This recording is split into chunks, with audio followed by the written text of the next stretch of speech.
We have two speakers today, as you know, Professor Dick Telford and Gregor Muse. We've tossed a coin and Dick's agreed to go first. Open the batting, as they say. Dick Telford, I think, is well known by all. He's combined his research work in metabolic physiology, nutrition and physical activity in children with some hands-on sports science and some coaching. I'm excited to let you know and remind you that he was the coach for two podium finishes in the men's and the women's at the marathon event at the recent Commonwealth Games. No less a gold medal and a silver medal. So well done on that, Dick. Dick is a fellow of both the American College of Sports Medicine and Sports Medicine Australia, has been awarded an Order of Australia back in 1992 and was named 2014 Athletics Australia Coach of the Year, and in the same year was inducted into the Australian Sporting Hall of Fame. Dick has agreed to be here this afternoon to talk about to outline his work in this space, and it's my pleasure to welcome Dick to the podium. Thank you. Make him welcome.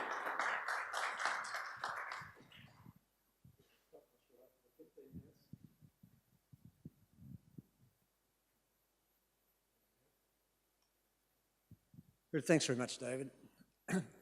And thanks for coming out on a night like this. It's one of those nights it'd be nice to be home, I guess, and getting some dinner. All I'm going to do today is outline some of the work that we're doing on one particular study that we're running, which is a fairly long study. And I'm not going to tell any jokes, I'm not going to do anything, otherwise it'll be an hour and a quarter, not a quarter of an hour. So it's really just to provide some background for researchers that are working in the area of physical activity or urban health or anything to do with community health, really. And it's work that I've used to generate a couple of other studies besides this one in primary schools and in early childhood development, which I won't be talking about either of those. First thing I'd like to point out is if you look at just the right-hand side, I haven't got time to talk about this too much, but on the right-hand side, you'll see in the ordinate of the y-axis, we've got relative risk of all-cause mortality. So the higher the graph, the greater the risk. But if you look at the right-hand side, you can see in the obese category, if you're obese and fit, obese, that's the yellow part, if you're obese and fit, and these were 40 to 60-year-olds, if you're obese and fit, your chances of dying, this was over the 20 years between 40 and 65, thereabouts. If you're obese and fit, your chances of dying are far less than if you are lean and unfit. So what it's really saying is you can be overweight and metabolically fit. And I put that slide up because it was one of my colleagues, Stephen Blair, who was the lead author in this, besides the chap that wrote that particular article, and he became one of the advisors on the study, which is the lifestyle of our kids, or look study, that I'm going to be referring to during the next 12 minutes or so. But first, that sort of excited me. The other thing that excited me about, in starting off this study I'm talking about, is that I read a paper which traced some 72-year-olds right back to when they were aged 5 and followed them through with the effects of the environment on their lifestyle. Now, the funny part about that paper, even though I read it and I thought it was terrific, it had an N of 2. An N of 2. So it was two people tracing their lives back. So I thought, well, maybe we can set up a study where we have a bigger N of 2 at the end, and that's this lifestyle of our kids study, the look study. We've published probably 50 or 60 papers on this now in international journals over the last decade or so. And basically, we started off with 840 kids, and we're following those kids through from aged 8 right through to aged 80. And the idea is to have a look and see throughout a lifetime what affects quality of life in the 60s, 70s, and perhaps even in the 80s, years of age. What things affected the quality of life of those people early on from aged 8? I wish I had started at age 1, but we didn't. Each of those circles represents a team that I had in this, I still got in this study. The children, we started off at age 8 and now age 22, and we measure them again in 3 years' time when we finish off another study that we're doing at the moment in really little kids. Each of those circles represents a team. For example, we've got a team that measured bone health, another team that measured heart health, another team that measured motor control, another team that measured nutrition, another team that measured blood metabolic health, and so on. And all I'm going to do in this particular very, very short talk is to go through some of the results that we've got to date. Isn't it one of the kids, I still remember that kid when she was an 8-year-old, getting some blood taken. I won't tell you why, it'd take too long, why I remember her. There's a kid that's getting some postural work being done and balance work on a balance beam. There's a child that's getting their some echocardiograph work done with the size of the heart, which is one of the areas I'm most interested in, with how the heart develops over early stages and what ramification that has for cardiovascular disease in later life. There's another child that's being measured for DEXA, for body composition and bone density, etc. So just to give you an idea of the sort of study we're doing. As background again, just look at the bottom part. Children 5 to 12 years, which I'm really concentrating mainly on this particular age range at the moment.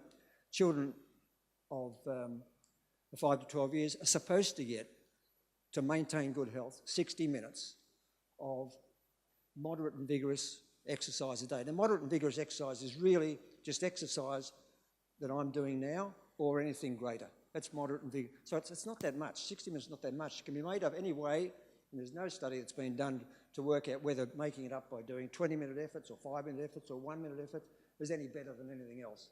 It sort of all adds up, and this is rough. That's an international standard. Most of you would know that anyway.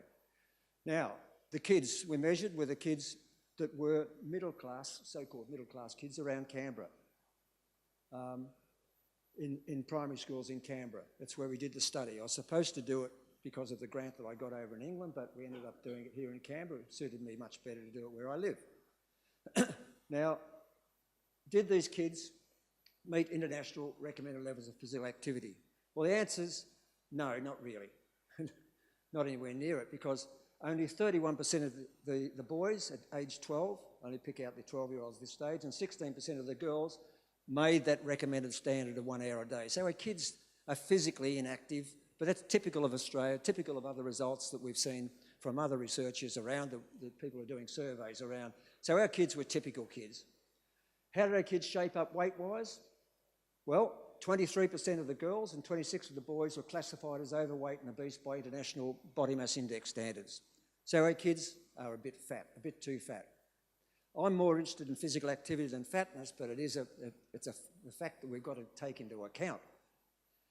I have put a note there, just in case anyone is doing a longitudinal study and wants to use mass over height squared as their body mass index. Don't use it for a longitudinal study, or if you do, get your results and publish the opposite, because you're probably right the second way. An increase in body mass index in a growing child often represents a drop in percent body fat. I won't go into that any further now because I'd run out of time talking about it, but I've had some interesting discussions with people from the Lancet. Now, was there any evidence of metabolic dysfunction in our 12-year-olds as they went into secondary school, these 840 kids?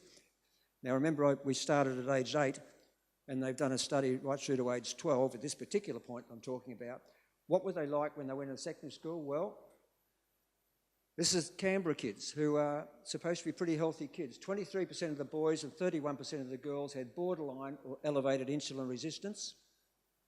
And that means that, well, we don't know for sure, but it probably means that they've got increased risk of type 2 diabetes. Certainly, it means that in an adult, but we're not quite sure in these kids. But given the fact that this insulin resistance was elevated along with their cholesterol and along with their body weight and along with their lowered physical activity, I'd be willing to bet that it does represent the genesis of insulin resistance in some of these kids. Now, mind you, we've hauled a lot of kids back in this study to say to their parents, get them to a GP, do the work. We've got to look at your kids because they're on the way to doing now. We had to do that. It's not quite what we'd like to do in a longitudinal study. We had to intervene a lot of these kids in different ways. Same thing with cholesterol, that about 20% of the boys and 16% of the girls had low-density lipoprotein cholesterol that was considered at risk. These are 12-year-old kids. You know, I mean, I found it very alarming, particularly when we go to the government and say this is what we should do to rectify it, and we don't get anywhere. Just don't get anywhere. Too expensive or whatever, even though the way we're trying to work with the Victorian government at the moment might have some success, but I'll have to tell you in 6 months' time. Now, how do we rectify this? Did 2 lots of PE classes over 4 years. This is an intervention we did with a control group. Make a difference with the type 2 diabetes risk, the insulin resistance I spoke of? Well, it did. Basically, without reading all of that, that risk of type 2 diabetes was reduced by a third, that in the control group versus the experimental group, or the group that had 2 lots of physical education of about 30 minutes a week over the 4 years for about 30 weeks in the year with all the interruptions you get at school. Even that, even though it was just fun, it wasn't training, they didn't do any running around the block. The phys ed class was really just learning to catch, learning to kick, learning to jump, doing all those sorts of things, and yet we had this incredible change in the at-risk, in the reduction of risk in insulin resistance, cardiovascular disease, and cholesterol. The same sort of thing happened, a reduction in the cholesterol in the kids that actually did those 2 classes of phys ed for 30 weeks in the year. Not much, really not much. In Canberra, physical education in primary schools is virtually non-existent. In Victoria, it's a little bit better, but not much better. The teachers would say, look, I'm struggling to fit everything in. That's why they didn't take the phys ed. In Canberra, we don't have specialist physical education in primary schools, except in the private schools, and they're really well off. I mean, they're doing the right thing. They've got their tickers going, and their brains and their hearts in the right direction, I can tell you, because I believe that the private schools have got a hell of an advantage over our public schools at the moment for this very one reason. But when we measured with the kids that actually went out and did the 2 extra 30 minutes of classes each week, and the teachers were worried about these children, that, you know, that's an extra 2 lots of perhaps 45 or 50 minutes they could have had in the classroom. The children who actually did the physical education twice a week for about 30 weeks in the year improved their NAPLAN scores by 10 points more than the children who stayed in. And the reason I measured this, it wasn't in the original study, was because the teachers were saying, gee, Dick, I think the kids that are doing the phys ed are concentrating better when they come inside. And sure enough, we do a control, this is the only randomised controlled trial in the world that's been done on children over a 4-year period, this is actually a 2-year period between grade 3 and grade 5, because that's when NAPLANs take place. It looks at the change of NAPLAN in a randomised controlled trial. But without even considering PE, and now we're getting more into your area, into the environment, what about, irrespective of PE, nothing to do with PE this one, do schools where the principal has really got onto the teachers, this is what we find anyway, and got the kids to be more active at home, before school, after school. Now, there's all sorts of ways that can be done, and that's your area, not mine, with the environment, but I know how important it is. But what about asking this, the question we asked, do kids in schools that were more physically active and the kids were fitter, what happened to their NAPLAN scores? We'll have a look at that. I was able to predict the NAPLAN scores of a school by how fit the average fitness of the school. That's incredible. Because here we've got the fitness on the bottom, with square root of our, just to normalise it, and the numeracy results from NAPLAN on the y-axis.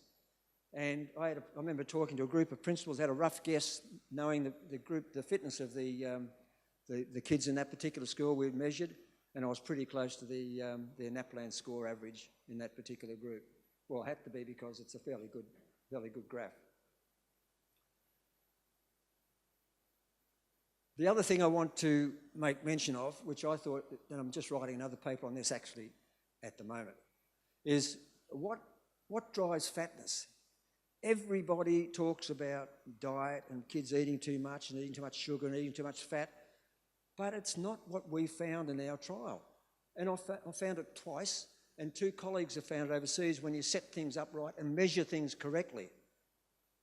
Now, I'm not going to preach, and I'm not going to give you my opinion. I'm just going to show you our results. When we looked at our kids in grade 3, grade 2, grade 4 and grade 6, all our kids in this particular study, I've now done it as teenagers and found the same result. And we measured their energy intake, and we had a team of dietitians doing this, not me, I mean experts doing this. And we measured their percent body fat, not by BMI, but by DEXA.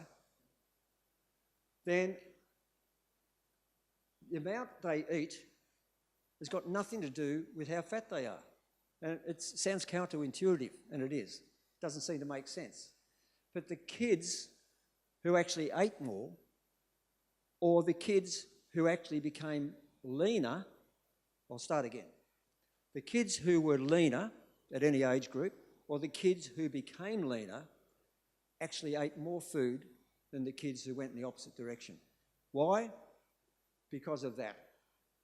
The kids who were leaner were far more physically active, and although I don't know, but it's a fair bet that what's happening is that the kids who are running around more outside and running and get 6 biscuits and run outside again, that are putting on less weight than the kid that's sitting watching TV and having 2 biscuits, is because the balance of energy in and out with the base of the brain and the appetite centres is working better. You can actually control your body weight better innately when you're a physically active person than if you were just sitting down. So I don't reckon it's fair telling our kids who are putting on body weight that you're just eating too much and you're slovenly. Yep. I think it's fair to say to the kids, we've got to get you more active, and then things will work out. Not to be looking over their shoulder. And that graph that I showed you before energy is the same for sugar. The kids who got leaner and who were leaner at any age group ate more sugar. Now I'm not going to give you any opinions from that. Right, last couple of things I want to tell you about with the patterns of physical activity. Any researcher in your area, anyone interested in your area should know various facts, and I'm sure you do, but here's what we found in our ACT kids, which typical kids, Australian kids. Basically this one, boys' volume is about 20% higher than girls at any age group, and they do more moderate and vigorous physical. Boys are just more active than girls, all the way through, right from age 8, and even at age 4, that's the case. By the way, all of these things that I've referred to, it's all published results. I've got a number of things that aren't published. We're not going to talk about those because I'm not sure about them exactly myself. But these are all published results. This one here, the percentage of children meeting the guidelines goes down as kids get older. We get less active between the ages of 2 and 17.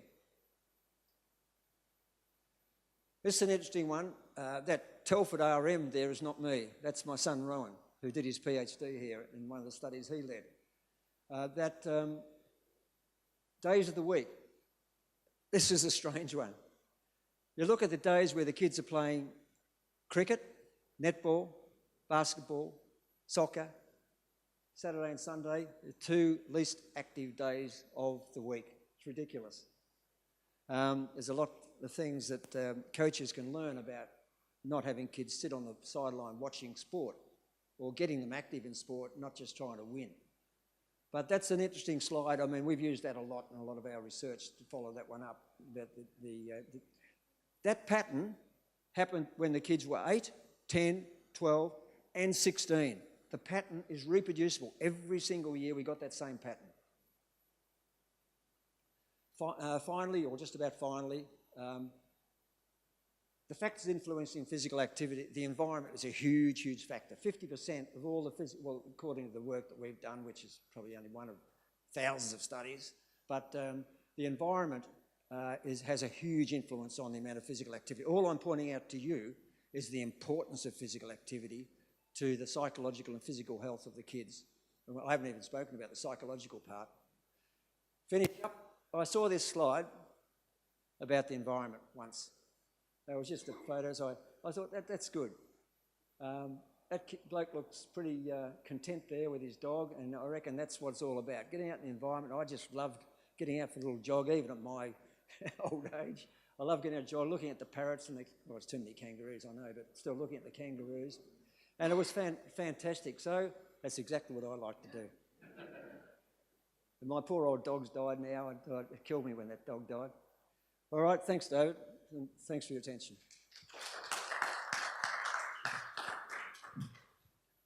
Thank you, Dick.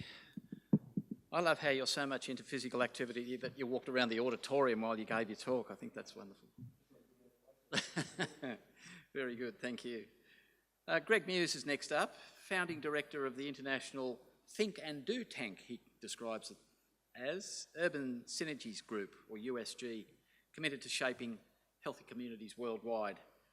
Greg is on the advisory board for research into action, the International Journal of Public Space, and he's on the steering committee member of UN Habitat's World Urban Campaign.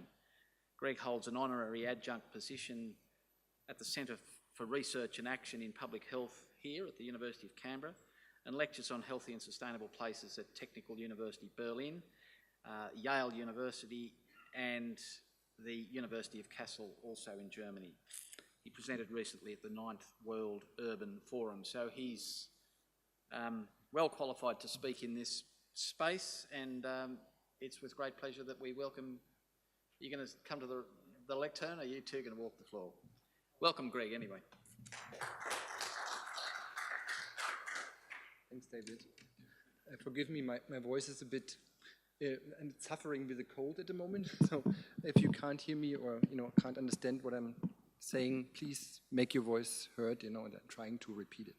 So I'd like to use the opportunity just to make, with the presentation, 3 points, which brings a bit more the international perspective on and adds to the further onto the argument presented by Dick already to you. So the UN indication is pretty much loud and clear. We need to enable in the built environment a paradigm shift in way we build and approach city building process over the next 20 years. That's the first part of my presentation. Second part is going in health. Oh, thank you. Health is key. And the new urban agenda is pretty much a call for action. And children are our future, and our life literally depends on it. And and we really have an opportunity to get it right by now, from here on to the future, if we take that serious. I just start very quickly with the SDGs. Probably most of you, they are familiar with them. We got 17 Sustainable Development Goals, which are all out there. And as part of our think tank, we're trying to link SDG 3, good health and well-being, with SDG 11, particular, sustainable cities and communities. I just would, I thought it's quite neat, that picture with the stairs. I took that recently when I was in Taipei. They're really taking it serious. This was taken in a small hostel, yeah? So they're really taking it grassroots to really, translate it down and empower everyone. Which was rather neat, and you can see, health is really on one of the foundations there, almost at the bottom. So anyway, with the SDGs in mind, this conference was particularly important in Shanghai recently, the 9th conference of the health promotion, and that's where we all agreed on globally we need to link health with the SDGs much stronger, which was then heard in 2017 when we all met in Quito at the Habitat 3 conference and determined where we should go to collectively as part of our city building exercise. So Very briefly, maybe some of you have not heard of the New Urban Agenda. This was literally the big document which was agreed internationally and is now the shared standard of how we want to shift the paradigm, how we build cities if we want to sustain civilization on the planet. It's a very heavy document, 135 paragraphs, not an easy read. It will get you to sleep, let me tell you. But however, there are some really important messages in there which I just briefly like to highlight. The first one is the shared vision, and that directly links it into health and well-being. And this is part the goal 11 in the document, talking about the vision of all cities for all, which are framed under leaving no one behind, on how we can actually create an urban systems around the planet for the present and future generations without discrimination, and also they should be safe, just, healthy, accessible, affordable, resilient, and sustainable. So which brings it up, it's this nice, brilliant paradigm everybody agreed on buying in. Of course, the countries don't need to ratify it. It's a voluntary agreement, and that's where the challenge starts, because we are now living in the age of the implementation of the New Urban Agenda, because the document is just as good as it's really being put into place on a national and local level. And which brings me to the second point, the need for national urban policy, which we still have not got in Australia, but that's where we literally need to target and start working on. I've also put a link up there. If you're really interested in how the SDGs link into the New Urban Agenda, look up this link, take a picture of it, or I can give it to you. This is really good because this contextualizes this heavy document and makes it much more tangible for everybody who's active in the urban design space. This also, the document further actually shares this one principle 100, which is very important. And what I'm going to say is elaborating further on that. So in order to increase and enable this healthy, sustainable places for all, we need to have actually urban systems which are much more accessible, greener, create quality public spaces and streets, considering the human scale. I think this is particularly interesting in the Canberra context. Fostering local markets, commerce, both formal and informal. That isn't probably an interesting one where we could have probably another event on. As well as work with the community initiatives to bring people into public spaces, promoting walkability and cycling towards improving health and well-being. The document also talks about the role of participatory bottom-up practices, which really is a new narrative as part of the Habitat 3 process, and this document really fleshes it out and takes it beyond the vision what we had agreed before. It also touches on innovation, data, and technology as part of the smart city approach. But what smart city means is another debate. Anyway, so literally what we're ending up is we're all having a choice. We're having a choice of either buying into the traditional development-led city, which you've seen all over the planet, particularly in North America, also in Australia, which is, attributes or shown, like, which we all seen around, like low quality densification, reduction of public spaces, natural open spaces, urban sprawl, traffic congestion, poor accessibility, CBD-focused agglomeration, car-centric approach, socioeconomic segregation, and so on, heat island, flood risk, and so on. Or we have the choice in buying into the grounded and healthy city, which is high quality densification, strategically planned growth, compact and resource sensitive, biophilic design principle incorporated, eco-mobility, walking, cycling built in, social cohesion and inclusion, poverty eradication, social justice, inclusive for all, if the consultation processes are actually co-designed, co-produced, and co-created, and also think about circular economy and distributed economy is, of course, all the work around climate change as well. So this is really the choice which we're having in terms of paradigm to buy into, and we really have a choice of how our future shall look like. And I always like to argue from the most vulnerable in the community, and that's my point of view, children. Albert Einstein used to say, there is no great discoveries and advances as long there is an unhappy child on earth. It's quite aspirational, but of course I believe always we should aim high to achieve the best in us what we can, and sensitive modes and creating environments for walking and cycling really do deliver a lot. I mean, here in this one, this was taken in Quito when I was at the Habitat 3 conference. Kids are actually even back on the on the tricycle on the day of Ciclovia, so when they made the whole inner city car free.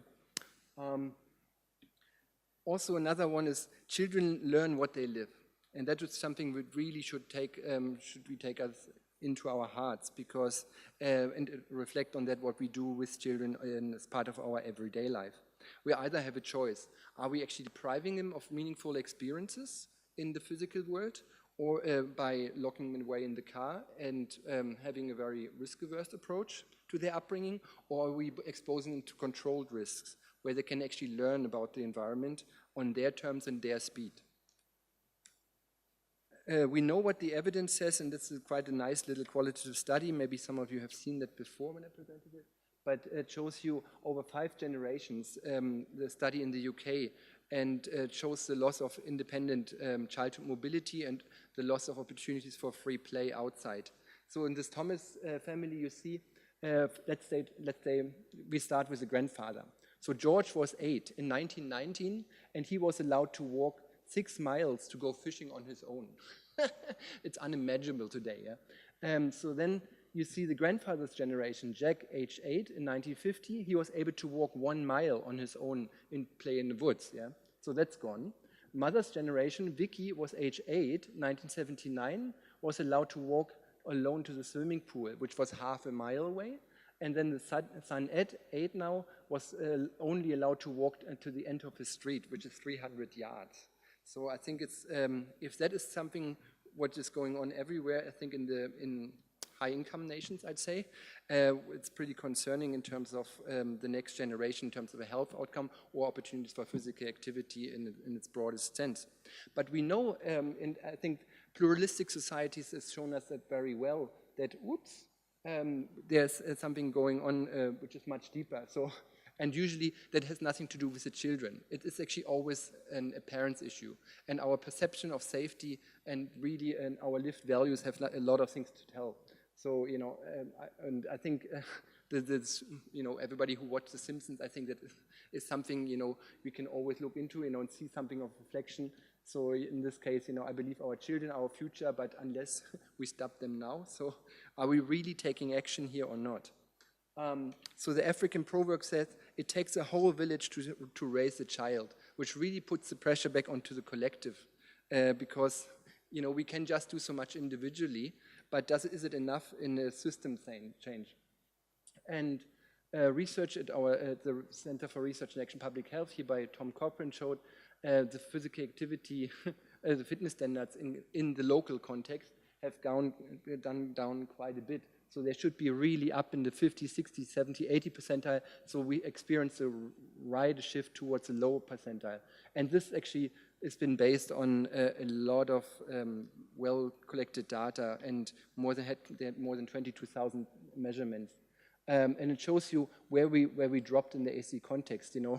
So where literally most of the kids have really limited or partially achieved the physical activity levels that they should need as part of the 60 minutes a day.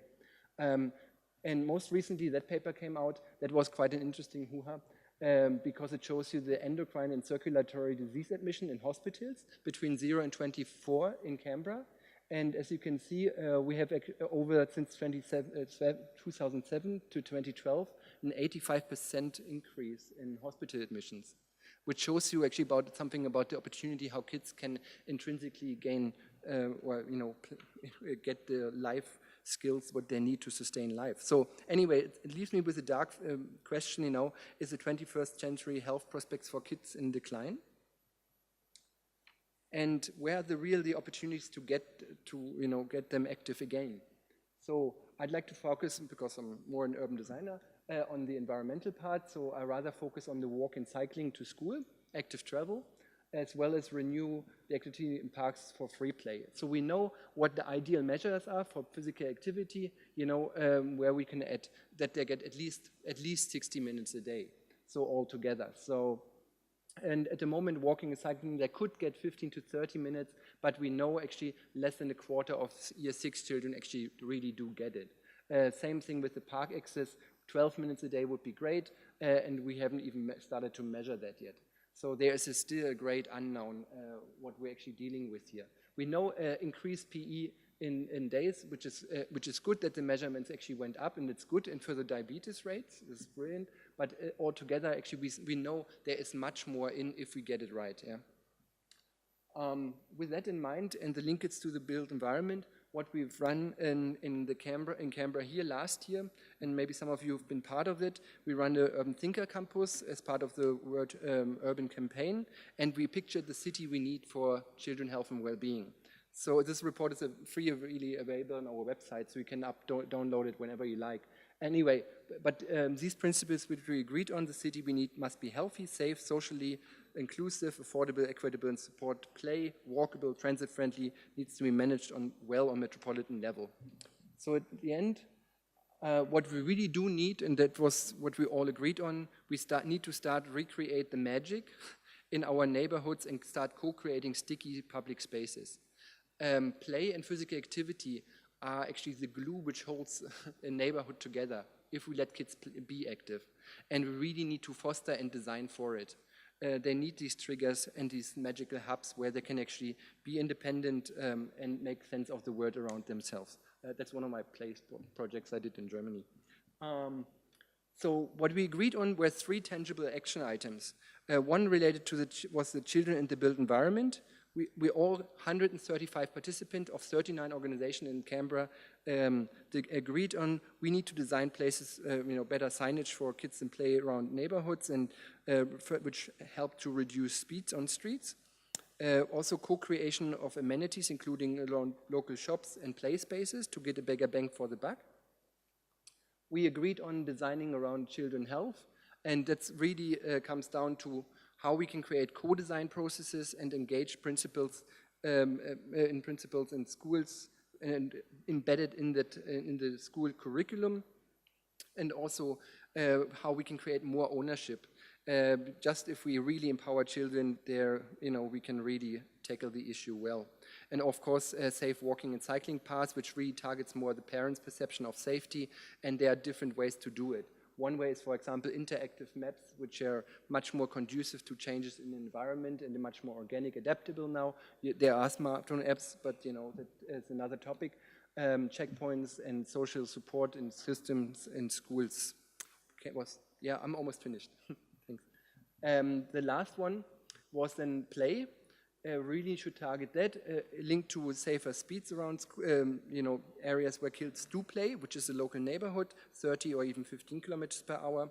Evidence is really strong around that because in Canberra we're at the moment trialing the 30 ones, but still think about when a kid is being hit by 30 kilometers, that is much more damage than actually on an adult body. And we need to really promote the awareness of how important play is for kids and amongst all stakeholders to really take it home. Recently at the World Urban Forum, we are running another co-design workshop on shaping healthy cities for and with children, and we had 150 kids from all over the planet. And what we agreed in, that is now my take-home message, it is a human thing. No matter when you go away, whatever you can do on your everyday life basis, professionally or private, you have to think about yourself if your actions are reflected in a better values in projects, how you actually respect others, how every project we work on enables a dignity in people, and how do we design for feeling. And in particular, I'm targeting joy through play, and Dick already touched on that as well. Only then we will be able to actually deliver a livable and lovable environment. And I'd like to finish with that picture from Peter Bruegel, which hangs in Vienna, the Kinderspiel, or the child play, and it shows you the playful city really doesn't stop at the playground, it's really the entire city. And if we can achieve that more often, I think there is hope in the 21st century. Thank you.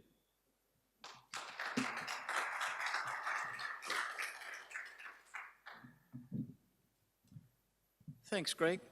I'm reminded of I guess it's a joke that Professor Paul Tranter has used a few times, and I've used it a couple of times since, and it's, why do parents drive their kids to school in a large SUV? And the answer is so that they don't get run over by another parent driving their kids to school in large SUVs. that was terrific. Two very good presentations. Thank you.